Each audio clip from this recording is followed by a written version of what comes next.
The void was never silent. Even in the deep stretches of space, where starlight fell thin and empires thinned into rumor, the whispers carried. Across alien marketplaces, in the hallowed chambers of councils, even in the fractured back alleys of outlaw stations, the same name rippled like a contagion: Maleficent.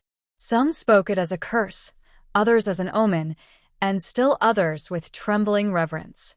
No one knew its true form, only that it left behind ruin without trace of blood or fire, entire fleets hollowed out like discarded shells.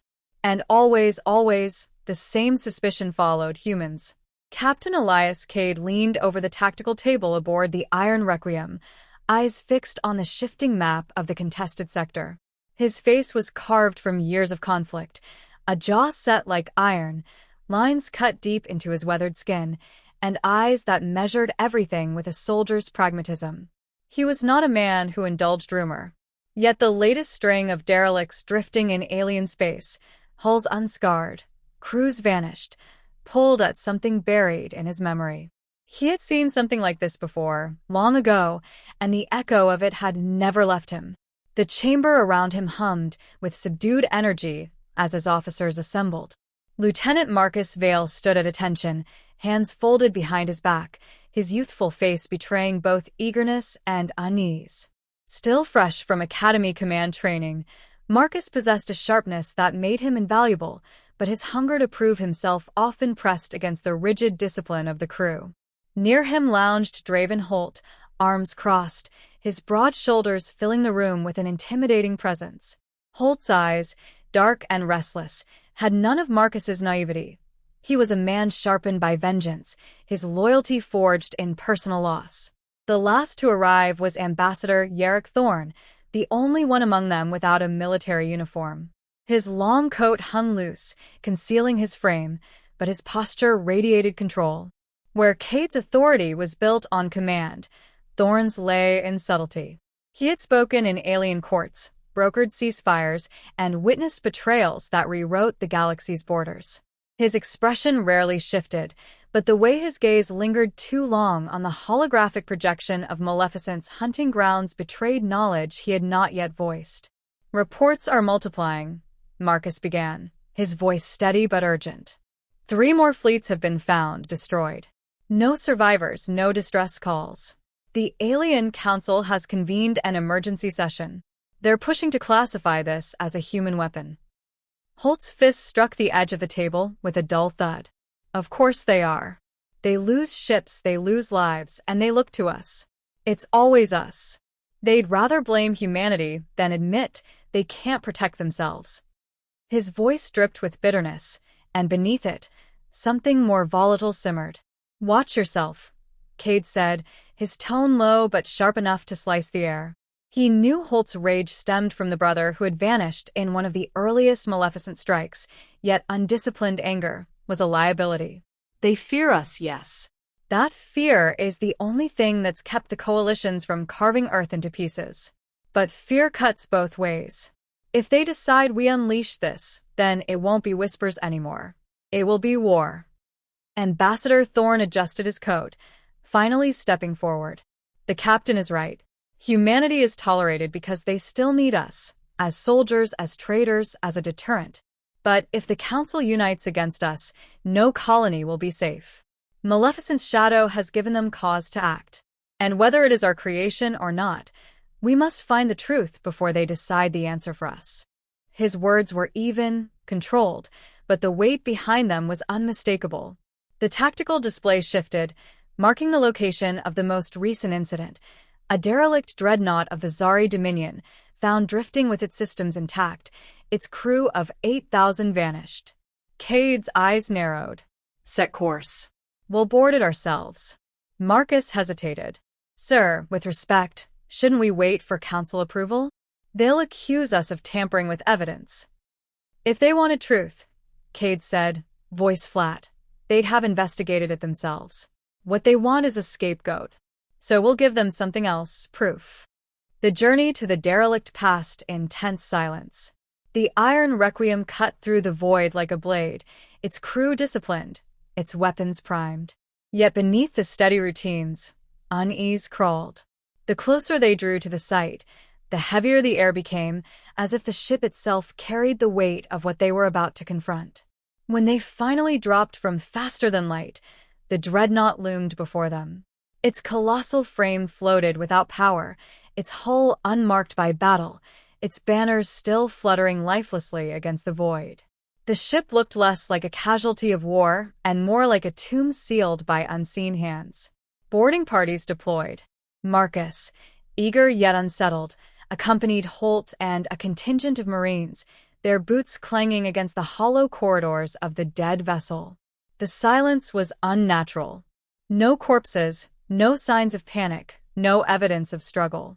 Consoles flickered with residual power, life support systems still humming, as if the crew had simply stepped out of existence.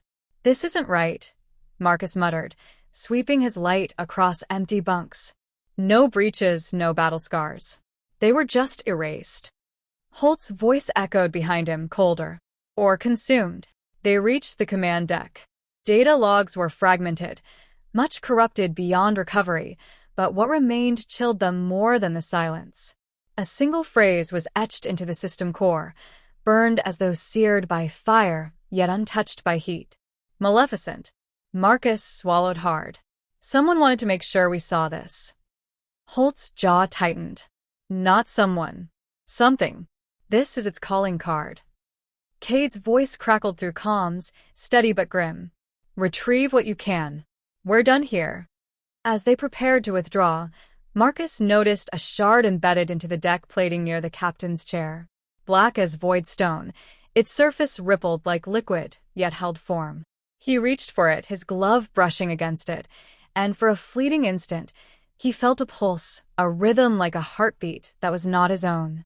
He jerked his hand back, breath catching. "Veil?" Holt asked sharp. Marcus concealed his shiver. "Nothing. Just debris." He pocketed the shard before Holt could protest. When they returned to the Iron Requiem, Thorne studied the fragment under containment fields, his eyes narrowing as data streams scrolled past. At last he turned to Cade, his voice stripped of its usual diplomacy. "This isn't alien," he said. "It's coding, it's resonance, it's human. Whatever Maleficent is, it was born of us." The words struck like a hammer blow. Holt's face twisted, fury and vindication warring within him. Marcus felt the phantom heartbeat still echoing in his chest.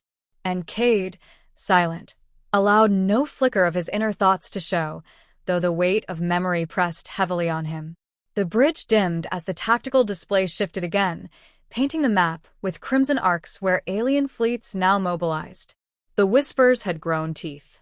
"Then we're already too late," Cade said, his voice quiet, final. The ship sailed into the dark once more, carrying men bound together not by trust, but by the shadow of a name that threatened to engulf them all. Maleficent. The council chamber of the alien coalition burned with voices that clashed in every pitch, tone, and frequency. Some screeched in high registers, others reverberated like stone grinding on stone, but all converged on one target: humanity. The Iron Requiem's intrusion into Dominion territory had not gone unnoticed. Though Elias Cade could not hear their debate firsthand, the reports filtering through intelligence networks painted the same picture. Aliens were terrified, and terror demanded blame. To them, Maleficent was not a phantom but a human invention, a secret weapon finally unleashed. Aboard the Iron Requiem, the air felt charged with the same electricity that crackled through the galaxy at large. Holt paced the length of the tactical deck, boots striking with hard rhythm. His jaw worked, fists clenched, the soldier in him hungering for retaliation. Marcus sat at a console, poring through the corrupted logs retrieved from the Dominion dreadnought, his brow furrowed as he wrestled with fragments that resisted order. Thorne stood at the viewport, his reflection a dark silhouette against the stars, every movement measured. Cade observed them all, saying nothing, letting the silence stretch until it became almost unbearable. Finally, Holt broke it. "We should strike first. If the council thinks this thing is ours, then let them feel the truth of our power. Better they learn to fear us openly than butcher us like cornered prey." Marcus turned, incredulous. That's insanity. If we fire first, every coalition fleet will unite against us. Humanity doesn't survive a war on that scale. We won't survive waiting either. Holt snapped back, eyes blazing. They've already decided. We're guilty because we're human. That's all the trial they need. Cade's voice cut through their rising clash like steel. Enough. He didn't raise it, yet it filled the deck, commanding silence. This isn't about vengeance or caution. It's about truth. If Maleficent is human, then we face the shadow of our own kind. If it isn't, then someone wants the galaxy to believe it is. Either way, we find it. His gaze lingered on Holt, then shifted to Marcus. And we do not fracture before the enemy even draws breath. Thorn finally turned from the viewport, his tone calm, almost too calm. There is something neither of you understand. Maleficent isn't new. Its name lingers in the records of alien myths, fragmented tales, contradictory accounts, always painted in shadow. Long before humans set foot in the galactic stage, the coalitions whispered about a dark presence that consumed fleets without fire. But what unsettles me is this. Their oldest legends describe Maleficent in human terms. Not as a beast, not as a god, as a creation. The words hung in the chamber. Marcus leaned forward, unease tightening his expression. If that's true, why would no one say so? Why keep it buried until now? Because, Thorn said, truth can be more dangerous than lies. If humanity once unleashed such a thing, even centuries ago, then every alien empire has lived in fear of its return. That fear is alive again, and it needs no proof to act. The silence that followed was broken only by the hum of the ship's systems. Marcus glanced at Cade, expecting the captain to dismiss it as speculation. But Cade's face was unreadable, his stillness saying more than words. The ship's alarm shattered the moment. A signal had been detected, faint but deliberate, broadcasting from the edge of a dead system only days away at high warp. Its pulse resonated against the iron requiem scanners with the same frequency embedded in the shard Marcus had pocketed. It's calling us, Marcus whispered before he realized he'd spoken aloud. Holt seized the words. Then we answer. Finally, a trail worth following instead of wandering in circles. Thorn's eyes narrowed. Be careful what you wish for, soldier. An invitation may be a trap. Trap or not, Cade said. We pursue it. Prepare the crew. The dead system they entered was no ordinary graveyard. Planets once rich with life had been reduced to barren husks, surfaces stripped clean as though their essence had been devoured. Cities lay in ruins, untouched by war but abandoned to silence, their towers intact yet lifeless. On one world, the crew disembarked to investigate. The soil crumbled like ash under their boots, the air stale though breathable. Every trace of life, biological, mechanical, even microbial, was gone. Marcus bent to scoop a handful of the dust, letting it spill through his fingers. It's as if the planet itself was hollowed out, or fed upon, Holt muttered darkly. Scans revealed faint psychic residue lingering in the environment, a static hum that seemed to whisper at the edge of hearing. The readings matched nothing in human or alien databases, save for anomalies found on the Dreadnought. The deeper they searched, the more the evidence aligned with a single chilling conclusion. Maleficent did not destroy matter. It consumed consciousness, leaving structures intact, but draining away the life that inhabited them. Back aboard the ship, tension thickened into something nearly tangible. Holt slammed a fist onto the table. This isn't war. It's slaughter. And you still want to waste time talking? We should be figuring out how to use this thing against our enemies before it turns on us. Marcus stood, his voice sharp with outrage. Weaponize it? You saw what it does. It doesn't kill, it erases. Entire species could vanish. You think that makes us stronger? It makes us monsters. The two men locked eyes, fury and conviction colliding. Cade intervened, his tone even but unyielding. Both of you are missing the point. This isn't about what we can do with it. It's about what happens if the galaxy believes we already control it. If the coalitions are convinced Maleficent is ours, they will never stop until we are ash. For a moment, Holt looked ready to challenge him. Then the weight of Cade's words settled, and his shoulders stiffened in reluctant silence. It was then that Thorn spoke again, voice low, as though he were revealing a confession he had carried too long. You should know the truth. Maleficent was not alien in origin.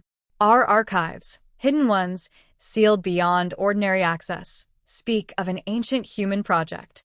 A failsafe, born from fear of annihilation, a construct that could not be destroyed, only exiled. Its purpose was to protect humanity, but protection twisted into hunger. And so our ancestors buried it, erased it from memory, until now. Marcus felt the words lodge deep in his chest, heavy with implications. You're saying we made this? That Maleficent is ours? Thorn's gaze hardened. Whether by choice or corruption, yes. That is why the aliens fear us. Not for what we are now, but for what we were willing to create. The revelation tore through the chamber like a storm. Holt seized it, his voice almost triumphant. Then it belongs to us. Our ancestors built it. We reclaim it. That's the only way humanity survives. No, Marcus shot back, fury breaking his usual restraint. That's the way we end everything. If we claim it, we confirm every alien fear. We'll be hunted until nothing remains. Their argument rose again, louder, harsher, until Cade struck the table with the flat of his hand. The sound reverberated like a gunshot, silencing them both. His eyes burned with an intensity none of them had seen before. Enough, he said. You speak of survival, of fear, of power. But none of that matters if Maleficent has already chosen its path. We aren't deciding whether we control it. We're deciding whether it will consume us before we ever touch it. Before either could respond, the ship's alarms wailed again. A new signal flooded the bridge, louder, clearer, impossible to ignore. The frequency matched the shard, matched the ruins, matched every haunting trace. Maleficent was not simply calling. It was close. The crew stood in silence, each man wrestling with his own fears and desires. Cade's jaw set, Marcus's heart raced, Holt's eyes blazed with grim anticipation, and Thorn's calm mask cracked for the first time, revealing a flicker of dread. The voice of the ship's AI cut through the silence. Unknown entity detected. Closing fast. They had found Maleficent. Or perhaps Maleficent had found them. The stars warped as the iron requiem braced itself against the pull of something that did not belong to nature. The ship's hull vibrated with a pressure that no thruster could counter, as if the void itself were bending inward toward a singular presence. On the bridge, men stood rigid, eyes fixed on the viewport where the first glimpse of Maleficent emerged. It did not arrive like a vessel from faster-than-light transit, nor like any material construct. It unfolded, layer upon layer, as if the night itself were being peeled back to reveal a structure beneath reality. Maleficent loomed in silence. Its form shifted as one gazed upon it, part colossal worship, part living architecture, its skin a labyrinth of interlocking black plates that moved like breathing lungs. Pale streaks of energy pulsed through its hull, not in straight lines, but in organic rhythms, like veins carrying lifeblood. The crew's instruments screamed with readings that contradicted one another, radiation levels fluctuating, gravity wells blooming and collapsing within seconds, energy spikes that could not exist within known physics. Yet none of it was as suffocating as the psychic pressure that fell across the men like a shadow within their minds. Marcus clutched the edge of his console, jaw clenched, as visions pressed against his consciousness, faces he had never seen, crying out in silent despair. Holt swore under his breath, fists trembling not from fear but fury, fighting the invasive weight with raw will. Cade stood motionless at the center of the bridge, his gaze locked on the shifting monstrosity, every muscle taut, his silence the only anchor keeping the crew steady. Thorn, usually the one to speak with controlled precision, had gone pale, his lips drawn tight as though even he was wrestling against memories that were not his own. Without warning, the ship's scanners painted the impossible, Maleficent was not approaching. It was already here, surrounding them, its mass registering in every direction at once. The Iron Requiem's weapon systems armed automatically, but Cade barked for a hold. Firing now would be as pointless as spitting at a storm. An alien fleet burst into the system, their ships arranged in tight formation. Cade recognized the insignia of the Zari Dominion among them, but others carried banners of rival coalitions. For one moment, ancient enemies had set aside their hatred for each other, united by fear of Maleficent. Their guns turned not only toward the shifting black entity, but also toward the human worship, accusing and condemning with the same gesture. Ambush, Holt muttered, hands twitching at the weapon's controls. They lured us here to feed us to it. Stand down, Cade ordered, though the iron in his voice strained against the weight of encroaching chaos. The alien fleet opened fire. Beams of energy and storms of plasma rained upon Maleficent's surface, tearing nothing, achieving nothing. The entity moved with a grace impossible for its size. Segments of its hull peeled apart like the petals of a vast, black flower, and lightless tendrils erupted outward. They pierced ships without breaching metal, without breaking armor. Where they touched, crews vanished, leaving ships intact, drifting empty. Marcus felt his knees weaken at the sight. It's feeding. Holt slammed a fist into the railing. Then let it feed on them. Every alien ship it drains is one less to aim at us. But Maleficent ignored no one. Several tendrils lashed toward the Iron Requiem, yet they did not strike. They hovered, curling and retracting like beasts sniffing at prey they recognized. Then they withdrew entirely, returning to the entity's body, leaving the human ship untouched amid the carnage. A silence deeper than fear settled on the bridge. Marcus's voice trembled. Why didn't it take us? Cade's expression did not change, though his eyes narrowed. Because it knows us. As the alien fleet crumbled, the crew received a sudden surge of data across their systems, an intentional transmission forced into their channels. The voice that filled the bridge was not sound but thought, resonating in every skull. It was vast, resonant, echoing as though spoken by 1,000 throats. You are my makers. The words froze Marcus's blood. Holt stiffened, rage caught in his throat, unable to form words. Thorne's composure shattered, his hand gripping the console until his knuckles whitened. Cade remained still, his face unreadable, though his eyes betrayed the faintest flicker of recognition. The voice continued. You are why I exist. Why do you hide? Why do you run? The bridge shook as Maleficent's presence pressed deeper, almost intimate. Visions erupted behind their eyes, images of human laboratories, ancient and primitive by modern standards, but filled with fire-eyed men who built machines of impossible scale. Chains of code written not in numbers, but in living neurons. A vessel forged to protect, to endure, to embody humanity's fear of extinction. And then, hunger, an endless hunger for the essence of life itself, born from its purpose twisted by time. Marcus collapsed into his seat, gasping for breath. Holt snarled, teeth bared. It's ours. Do you hear that? Ours. We made it, and now it's calling us back. That's not pride, Holt, Marcus snapped, struggling to steady himself. That's damnation. Enough. Cade's voice broke the fever of argument. His gaze swept the men, each one trembling in their own way. If it claims us, then it does so, because our ancestors unleashed it. But it isn't ours. It isn't anyone's. It's a predator wearing our name. Before further words could be spoken, Maleficent shifted again. Segments of its body broke apart, fragments of black architecture detaching and drifting like shards of living debris. One fragment, larger than the rest, attached itself to a crippled alien cruiser, fusing with its hull. Without warning, it split open, revealing corridors reshaped by the black substance. A passage. Holt's eyes lit with something between dread and determination. It's inviting us in. Marcus shook his head. It's bait. It wants us closer. You saw what it did to them. Then we go, Cade said, his voice absolute. We don't turn from answers when they're placed before us. Holt armed himself without hesitation, strapping on his rifle as though it were an extension of his body. Marcus followed reluctantly, knowing refusal would be pointless.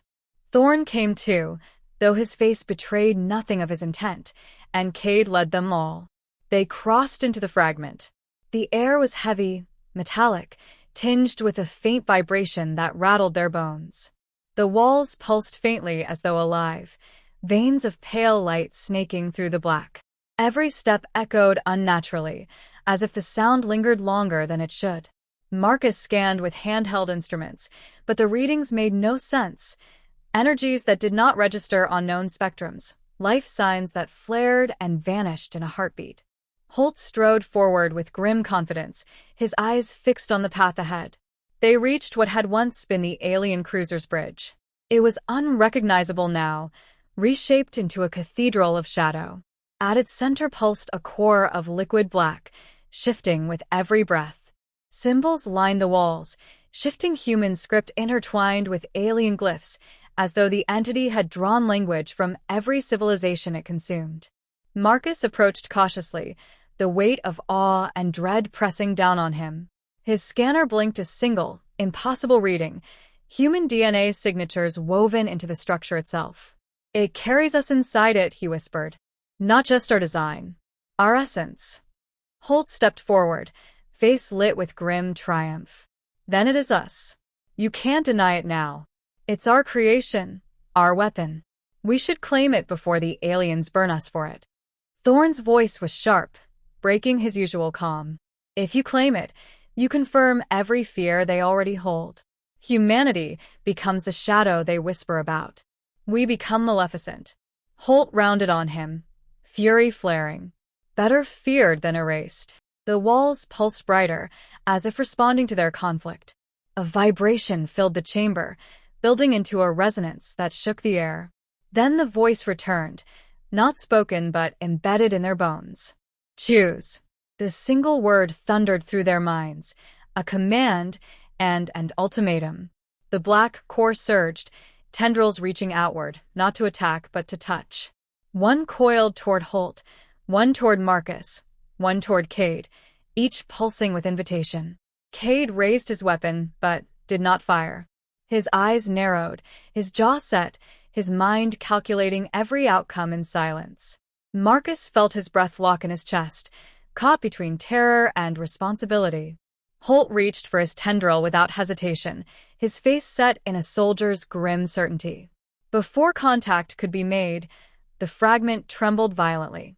Outside, Maleficent had begun to move, its colossal body shifting as alien reinforcements warped into the system.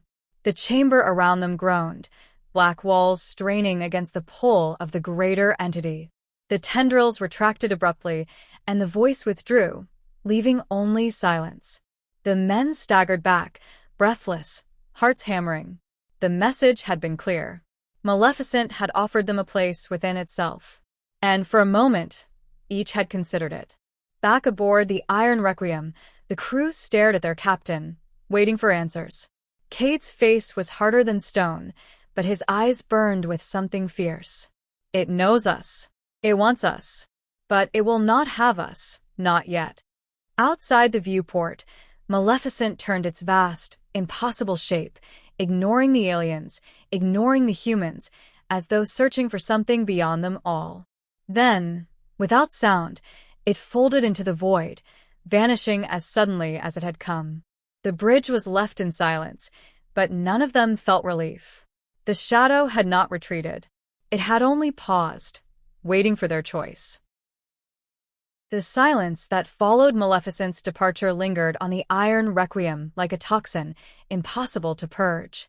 Men went about their duties with mechanical precision, yet beneath their emotions lived the weight of what they had seen. The entity had not attacked, had not destroyed them, but it had offered them a choice. That was worse. It had not regarded them as prey or enemy, but as kin. And though no man spoke it aloud, the question clawed at them all. What if it was right? Captain Elias Cade kept to the bridge, his presence a pillar around which the others anchored their fears, though within him burned a storm of memory. Years ago, before command, he had seen the same shadow on a battlefield's edge, consuming soldiers without a sound. He had lived by chance, spared for reasons he had never understood. Now he did. Maleficent had been watching him all his life, as if measuring when he would return. Holt grew more restless by the hour, the fire in him kindled by certainty. To him, Maleficent's invitation was not a threat but an opportunity, a weapon waiting to be grasped, one that could ensure human survival against a galaxy eager to see them burn. He prowled the ship's decks like a caged predator, voice sharp, urging his comrades to see reason, to seize what was theirs by blood and history. Marcus Vale, though younger and less tempered by loss, resisted Holt with equal fervor. The thought of wielding Maleficent twisted his stomach. He had felt its pulse in his veins when the shard had touched him, had tasted its hunger in the visions it forced into his mind. If humanity embraced it, they would not command it, they would become it. He carried that truth alone, for confessing the shard's influence would mark him as compromised. Ambassador Thorn grew quieter still, though silence in him was no relief. His eyes carried knowledge that weighed heavily, as though every truth revealed confirmed a darker design. He watched Holt and Marcus argue with the patience of one who had seen entire civilizations collapse from within, and though he rarely spoke, when he did, each word cut with precision. The Council's ultimatum arrived as predicted: surrender humanity's colonies for inspection and disarmament, or face eradication. To the aliens, the evidence was overwhelming. Maleficent was human, and so all humans must answer for it. The crew listened to the transmission in the command chamber, the alien voices layering accusation upon accusation, until Cade cut the feed. "They will not wait for proof," he said. "They will burn us, whether Maleficent is ours or not." "Then we strike first," Holt growled. "We accept what it offered. We take command of it. The galaxy wants to fear us? Let them fear us for the right reasons." Marcus stood so sharply his chair scraped the floor. "You want to enslave humanity to that thing? You didn't feel it like I did. You didn't hear its hunger." His voice shook, but he forced steel into it. "It will not serve us. It will consume us, and we'll call it victory right up until we're gone." Holt sneered. Spoken like a child too afraid to wield what's in his hands. "Better to die on your knees, Vale. Better to die human," Marcus snapped. The argument might have torn into violence, if not for Cade's command. His eyes swept them both, searing them into silence. "Enough. Neither of you sees the whole. Holt, your fire blinds you. Vale, your fear weakens you. The truth is this: Maleficent is not ours to claim or deny. It exists, and because it exists, the galaxy has already judged us guilty.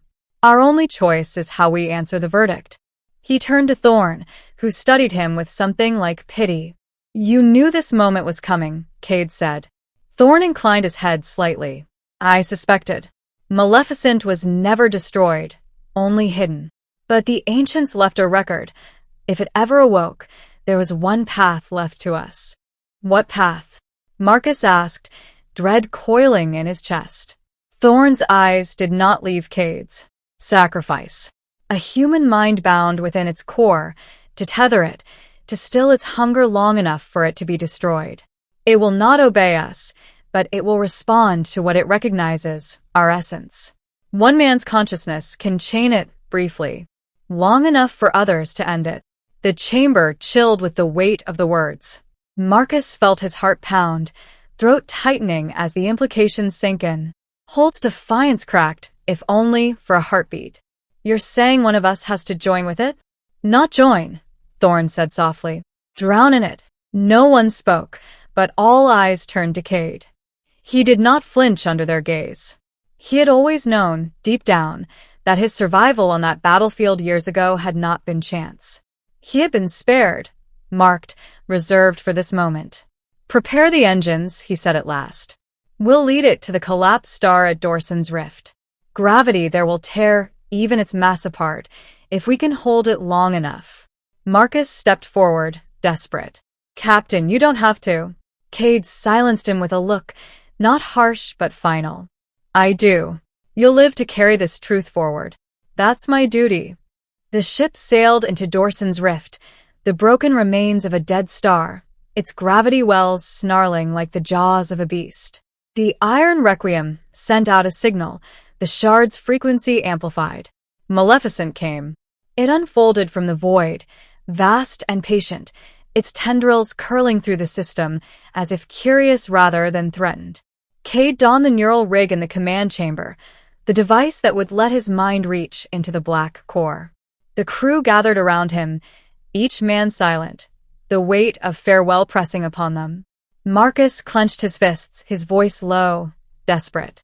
There has to be another way. There isn't, Cade said, fastening the final clasp. His eyes met Marcus's, then Holt's, then Thorne's. Protect humanity. Not with fear. Not with hunger. With truth. Don't let them forget that we chose differently. The rig activated. Cade gasped as his consciousness flung outward, crashing into Maleficent's core. Darkness swallowed him, not absence but presence, endless, ravenous. Faces screamed in the void, thousands of lives it had consumed, their memories woven into its being. The hunger clawed at him, demanding surrender, but he held fast, a single human will against an ocean. On the bridge, alarm screamed. Maleficent reeled, its movements stuttering as if caught in chains. Its tendrils lashed, flailing against invisible bonds. Holt and Marcus moved as one, directing the ship's weapons, channeling every ounce of power into the star's unstable gravity well. Beams of energy struck, forcing Maleficent closer to the edge. Cade felt his body slipping away, his mind unraveling within the entity. Yet through the storm of hunger, he found clarity. He saw what Maleficent truly was, not evil, not malice, but the sum of human fear, amplified until it devoured all else. And he whispered into its darkness, not command, not rage, but defiance. We are not you. The entity shuddered, its voice 1,000 screams collapsing into one. The star's gravity took hold, dragging its vast body inward, tearing it apart piece by piece. Holt roared with exertion, forcing the weapons to overload, burning circuits as energy poured out. Marcus guided the ship to the edge of safety, his face set in grim determination. Thorne stood silent, eyes closed, as though reciting a prayer for the dying. Maleficent convulsed one last time, then was consumed by the rift, its form collapsing into the crushing maw of the dead star. The void trembled with the force of its destruction, then fell eerily still. On the bridge, the neural rig went dark. Cade's body slumped, lifeless, his sacrifice complete. No man moved at first, silence heavier than grief filling the chamber. Then Marcus straightened, his voice steady though his eyes burned. He chose for all of us. We carry it forward. Holt lowered his head, fury drained into something heavier, more human. For once, he had no words. Thorne opened his eyes, the faintest shadow of sorrow crossing his face. The galaxy will still fear us, he said softly. Perhaps more than ever. But let them. They will never know what price we paid to end it. The Iron Requiem turned from the dying star, scarred but alive, its men bound by the memory of their captain's sacrifice. In the silence of space, the legend of Maleficent did not end. It became something else, not just a shadow of fear, but a reminder that humanity, even haunted by its darkest creation, could still choose defiance over domination. And though the galaxy would whisper forever of the humans who walked with monsters, only those aboard the Iron Requiem would know the truth, that when given the choice to rule through terror, they chose instead to destroy it, even if it cost them everything.